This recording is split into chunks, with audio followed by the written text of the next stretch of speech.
مدینہ ثانی پاکستان جب سے دنیا کے نقشے پر چمکا، گویا عالم اسلام کا مضبوط قلعہ دنیا کے نقشے پر چمک آیا۔ پاکستان جس کو مدینہ ثانی بھی کہا جاتا ہے، اپنی عظیم تاریخ رکھتا ہے، مگر اس کی یہ چمک دنیا کے نقشے پر گزرتے دنوں کے ساتھ مدھم پڑتی جا رہی ہے۔ کیوں؟ اس کی وجہ میں آخر میں بیان کروں گا۔ ابھی آپ کو پاکستان کے اس سنہری ادوار میں لے کر چلتا ہوں جس کے بارے میں سن کر ہر محب الوطن پاکستانی کے رونگٹے کھڑے ہو جائیں گے۔ پاکستانیوں، ایک وقت تھا جب پاکستانی صدر، وزیر اعظم امریکہ، برطانیہ اور یورپ کے ممالک کے دورے پر نکلتے تھے تو ان ملکوں میں یہ دورہ کسی کرسمس ڈے سے کم نہ ہوتا تھا۔ پہلے سے ان ملکوں میں استقبال کی تیاریاں عروج پر پہنچ جاتی تھیں۔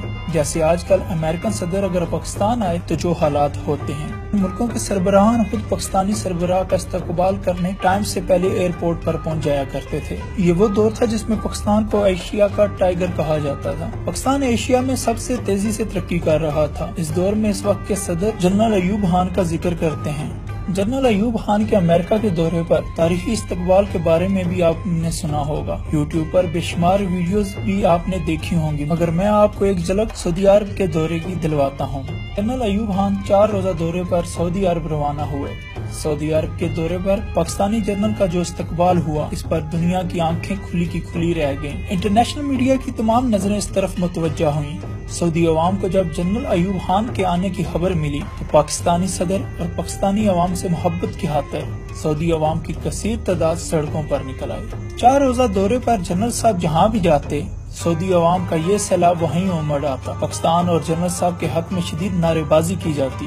پاکستانی طیارہ جب سعودی سرزمین پر لینڈ ہوا تو اس وقت کے بادشاہ شاہ سعود نے اپنے شاہی خاندان کے ساتھ مل کر جنرل صاحب کا پرتقبال استقبال کیا۔ یہ سن 1960 کا دور تھا۔ شاہ سعود جنرل صاحب کے گلے ملے اور ان کے چہرے پر بوسہ دیا۔ جنرل صاحب کے شاہی محل کے سفر تک سعودی عوام سڑکوں پر موجود رہی۔ جنرل صاحب اور شاہ سعود نے ایک اوپن کار میں سفر کیا۔ سعودی حکومت نے درجنوں گاڑیوں اور موٹر سائیکلوں کے پروٹوکول میں جنرل صاحب کو شاہی محل میں پہنچایا۔ سعودی فوج کے چاقو چوبند دستے وہاں موجود تھے۔ سعودی افواج اور ٹینکوں کی طویل قطار نے جنرل ایوب خان کو گارڈ آف آنر پیش کیا۔ سعودی شاہی خاندان نے اپنے دوستوں کے ہمراہ روایتی رقص پیش کیا۔ یہ رقص سعودی لباس میں ملبوس سعودی تلواروں کے ساتھ ایک مخصوص انداز میں کرتے ہیں، جیسے حالیہ امریکن صدر ڈونلڈ ٹرمپ کے دورے پر کیا گیا تھا۔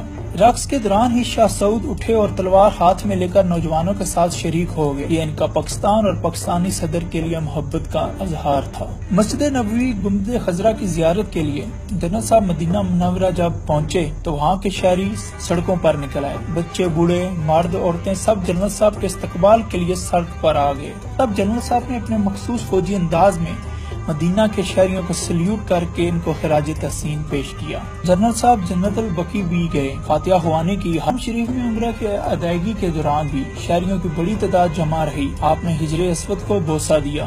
جنرل ایوب خان کی سیر انگیز شخصیت نے سعودی عوام کو اپنے 4 روزہ دورے پر اپنے شہر میں جگڑے رکھا۔ صرف ایک جھلک کے لوگ جمع ہو جاتے تھے۔ ان تمام مناظر کو امریکن ٹی وی نے لائیو دکھایا۔ اس کے علاوہ بین الاقوامی میڈیا نے بھی اس دورے کی خوب کوریج کی، کیونکہ پاکستانی صدر کا دورہ ایک خاص اہمیت رکھتا تھا۔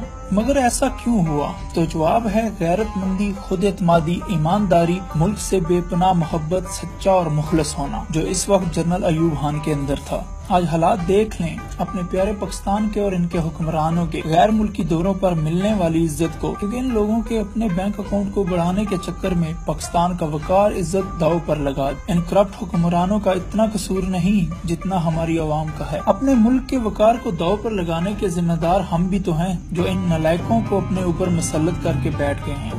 ہاں، ہمارے لوگ زرداری اور شریفوں کی کرپشن کا دفاع ایسے کرتے ہیں جیسے یہی ان کے مائی باپ ہوں۔ اگر شریفوں اور زرداریوں کے کرتوتوں پر کچھ بولو تو آگے سے ان کے جیالے اور ذہنی غلام گالی گلوچ پر اتر آتے ہیں۔ میری ایک پچھلی ویڈیو میں بھی نواز شریف کا نام آنے پر کچھ لوگ بہت برہم ہوئے اور سنا دی مجھے جن کی امید کی جا سکتی ہے۔ تو میں ان کو کہتا ہوں، بے شک آج بھی مجھے بے پناہ گالیاں نکال لیں، مجھے کوئی فرق نہیں پڑتا۔ ایک کیڑا، ایک بچھو آپ اپنی زبان سے ہی اپنی قبر میں پیدا کر دیتے ہیں، جو اس کا حساب لے گا۔ مجھے کوئی فرق نہیں پڑتا اگر لوگوں میں شعور بیدار کرنے میں کچھ لوگ میرے حوصلے کو پسپا کرنا چاہتے ہیں۔ مجھے کوئی فرق نہیں پڑتا، کیونکہ میں اپنے ملک کا وہ مجاہد ہوں جو اس ملک سے ٹوٹ کر پیار کرتا ہوں۔ اور یاد رکھنا ٹوٹ کر۔ مزید اچھی معلومات کے لیے آپ ہمارا YouTube چینل سبسکرائب کریں۔ آپ ہمیں فیس بک پر بھی جوائن کر سکتے ہیں یا پھر وزٹ کریں ہماری ویب سائٹ www.superpowerpakistan.com۔